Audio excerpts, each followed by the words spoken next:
Buenos días, compañeros. Mi nombre es Yasmín y yo les voy a hablar acerca de la hemostasia. Bueno, primero que nada, ¿qué es la hemostasia? Bueno, este es un proceso muy complejo cuya función principal es limitar la pérdida de sangre a través de un vaso lesionado. En el proceso de la hemostasia participan los siguientes eventos fisiológicos, que es la lesión o daño, vasoconstricción, formación del tapón plaquetario y formación del coágulo de fibrina. La vasoconstricción ocurre inmediatamente después de que se ha cortado o roto un vaso sanguíneo y el estímulo del traumatismo de la pared del vaso va a hacer que el músculo liso de la pared se contraiga. Esto va a reducir instantáneamente el flujo o sangre del vaso roto. Posteriormente, la contracción es el resultado de el espasmo miógeno local, los factores autacoides locales procedentes de los tejidos traumatizados y de las plaquetas sanguíneas. Y por último, de los reflejos nerviosos. Estos se inician a partir de impulsos nerviosos de dolor u otros impulsos sensoriales, los cuales se originan en los vasos con traumatismos o en tejidos cercanos. Probablemente se produce aún una mayor vasoconstricción por la contracción miógena local de los vasos sanguíneos iniciada por el daño directo de la pared vascular. Y en cambio, en los vasos más pequeños, las plaquetas son las responsables de la mayor parte de la vasoconstricción, ya que liberan una sustancia vasoconstrictora, el cual es el tromboxano A2. Este se produce de manera local en el sitio de la lesión a través de la liberación del ácido araquidónico desde la membrana plaquetaria. Y es importante recalcar que este pues, es un potente vasoconstrictor del músculo liso y un proagregante plaquetario. Posteriormente, en la formación del tapón plaquetario, pues está dada por los siguientes factores, que es la adhesión. Pues esta es mediada sobre todo por el factor von Willebrand, el cual es una gran proteína multimérica que se encuentra en el plasma y en la matriz extracelular de la pared subendotelial de los vasos, el cual actúa como el adhesivo molecular primario. Posteriormente, la adhesión plaquetaria va a causar activación y agregación de los trombocitos. Dicho proceso se intensifica por mediadores humorales en el plasma. Y en cuanto a la agregación, pues esta se encuentra favorecida por el ADP y el tromboxano A2. Aquí hay un reclutamiento de más plaquetas desde la circulación hasta el sitio de la lesión vascular, con la cual se forma el trombo hecho de plaquetas, fijado y estabilizado con fibrina. Y en cuanto a la retracción del coágulo, pues esto ocurre debido a la contracción de proteínas citosólicas de las plaquetas. Ahora les voy a hablar acerca de la coagulación. Pues bueno, primero, el coágulo se compone de una red de fibrina, la cual va en muchas direcciones, atrapando células sanguíneas, plaquetas y plasma.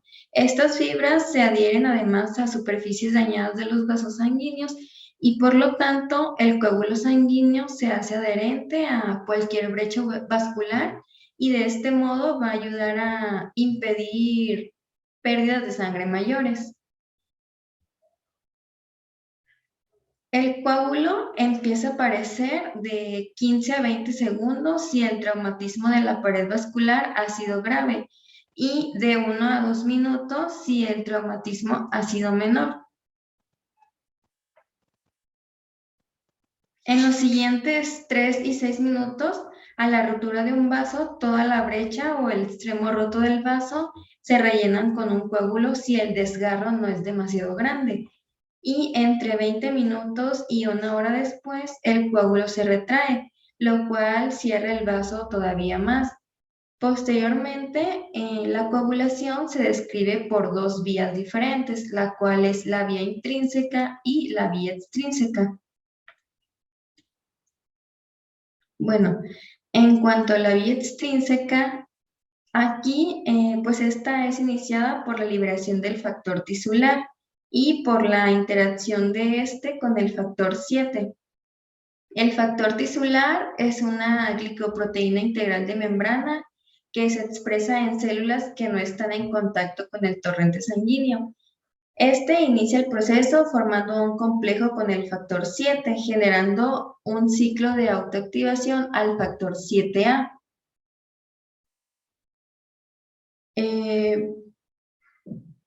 Este efecto que ejerce el factor tisular sobre el factor 7 va a aumentar la actividad proteolítica, promoviendo la autoactivación del factor 7 y, por consecuencia, la activación del factor 10. El factor 10, pues como ya les mencioné ahorita, es la participación del factor 7 y del factor tisular. Este complejo lipoproteico del factor tisular va a formar complejos con el factor 7 y en presencia del ion calcio va a ejercer una acción enzimática sobre el factor 10 para formar el factor 10 activado. El factor 10 activado se combina mediante fosfolípidos tisulares, los cuales son parte de los factores tisulares, o con los fosfolípidos adicionales liberados de las plaquetas, y también con el factor 5 para formar el complejo llamado activador de la protrombina. Este se forma como resultado de la rotura del vaso sanguíneo o de su lesión por sustancias especiales presentes en la sangre. El activador de la protrombina, en presencia de cantidades de ion calcio, convierte la protrombina en trombina. Y pues en pocos segundos la protrombina se divide para formar la trombina y tiene lugar el proceso de coagulación, como se explicó antes. Y pues bueno, al principio el factor 5 presente en el complejo activador de la protrombina se encuentra inactivo, pero una vez que inicia la coagulación y empieza a formarse la trombina, la acción proteolítica de esta va a activar el factor 5.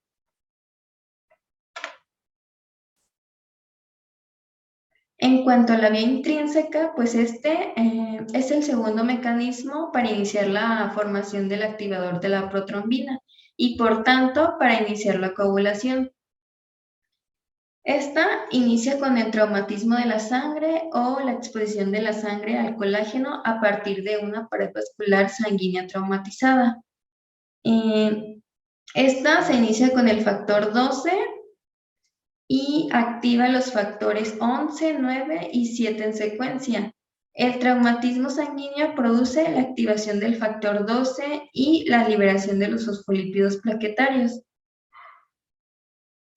El traumatismo sanguíneo o la exposición de la sangre al colágeno de la pared vascular va a alterar dos factores de la coagulación importantes, como ya lo mencioné, el factor 12 y las plaquetas. Cuando se altera el factor 12 por entrar en contacto con el colágeno o con una superficie humedecible como un cristal, adquiere una configuración molecular nueva que lo convierte en una enzima proteolítica llamada factor 12 activado. El segundo paso es la activación del factor 11. El factor 2 activado actúa sobre el factor 11, activándolo, lo que constituye el segundo paso de la vía intrínseca. En esta reacción requiere también de cininógeno de alto peso molecular y se acelera con la presencia de precalicreína. El tercer paso es la activación del factor 9 mediante el factor 11 activado. Este factor actúa después sobre el factor 9 para activarlo y posteriormente el factor 9 activado junto al factor 8. Aquí, bueno, está claro que cuando el factor 8 las plaquetas escasean, este paso es deficiente. El factor 8 es el que falta en una persona que tiene hemofilia clásica y por esta razón se llama factor antihemofílico. Las plaquetas son el factor de coagulación que falta en la enfermedad hemorrágica llamada trombocitopenia. y posteriormente las dos vías de coagulación se fusionan en una vía común al nivel del factor 10. Y la activación continúa en secuencia con los factores 2 y 1. La formación del coágulo ocurre después de la conversión proteolítica de protrombina a trombina para la formación del coágulo. En cuanto a la fibrinólisis, durante el proceso de cicatrización de las heridas, el coágulo de fibrina sufre lisis, lo que permite el restablecimiento del flujo sanguíneo. Este proceso de fibrinólisis se inicia al mismo tiempo que el mecanismo de coagulación bajo la influencia de cinasa circulante, activadores císticos y calicreína, que están presentes en muchos órganos. La plasmina degrada la fibrina. La primera es una proteasa de serina derivada del plasminógeno, y el plasminógeno puede convertirse a plasmina por acción de uno o de varios activadores de plasminógeno, lo que incluye TPA, activador de plasminógeno, y UPA, activador plasminógeno de tipo urosinasa. El TPA se sintetiza por las células endoteliales y se libera por las células con la estimulación de trombina como TPA de cadena única. Y bueno, es importante mencionar el papel de los glóbulos rojos en la hemostasia, ya que estos aumentan la viscosidad de la sangre debido a un aumento en el hematocrito. Se unen al endotelio a través de moléculas adhesivas. También aumentan la adhesión y agregación plaquetaria mediante la liberación de ADP y tromboxano A2. Reducen la permeabilidad de los coágulos y la transfusión de glóbulos rojos mejora la respuesta de las plaquetas a la estimulación. También es importante mencionar los anticoagulantes de uso clínico, el cual es la heparina, un poderoso anticoagulante, pero dado que su concentración en la sangre es normalmente baja, presenta efectos anticoagulantes significativos solo en condiciones fisiológicas especiales. Este se inyecta de 0.5 a 1 miligramo por kilogramo del peso corporal. Incrementa el tiempo de coagulación sanguínea, que es aproximadamente de 6 a 30 minutos. Además, este cambio en el tiempo de coagulación ocurre de manera instantánea, impidiendo así que se retrase más el desarrollo de una enfermedad tromboembólica. En cuanto a la warfarina, esta reduce las cantidades plasmáticas de protrombina, factores 7, 9 y 10. A su vez, inhibe la enzima VKOR, epóxido reductasa, la cual reduce la forma activa de la vitamina K y disminuye la actividad de coagulación al 50% de lo normal y a 12 horas, y a 20% 24 horas. Y bueno, en cuanto al xarelto, este disminuye la capacidad de coagulación de la sangre, inhibe el factor 10A y es importante mencionar que se debe suspender 24 a 96 horas antes de una cirugía. Y bueno, el ciclo de la vitamina K es importante para la coagulación de la sangre. La deficiencia de la vitamina K y el uso de warfarina afectan a los factores 2, 7, 9 y 10. La vitamina K es un cofactor para la formación de residuos de ácido carboxiglutámico gamma en las proteínas de coagulación. La glutamicarboxilasa gamma depende de la vitamina K, la enzima que cataliza la reductasa de epóxido de vitamina K.